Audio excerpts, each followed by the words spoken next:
नमस्कार, मी रिद्धी म्हात्रे. बातमीपत्रामध्ये आपल्या सगळ्यांचं स्वागत. बातमीपत्राच्या सुरुवातीलाच बातमी बघणार आहोत ती म्हणजे ठाण्यामध्ये मनसेचं काळ्या फिती बांधून ठिय्या आंदोलन पाहायला मिळतंय. महायुतीचे उमेदवार बिनविरोध आल्यामुळे मनसेकडून आंदोलन केलं जातंय. अविनाश जाधव यांच्यासह पदाधिकारी आक्रमक झालेले आहेत.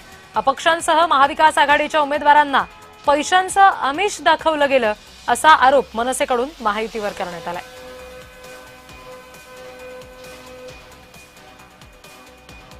पहले तो जो इलेक्शन ऑफिसर है उनका इस्तेमाल किया गया। जितने भी अपक्ष के फॉर्म थे वो उड़ाए गए छोटे छोटे कारणों की वजह से, और जो बचे उनको आज खरीदा गया। खरीद फरोख्त हुई, 5-5, 7-7 करोड़ रुपया एक एक पार्षद के लिए दिया गया।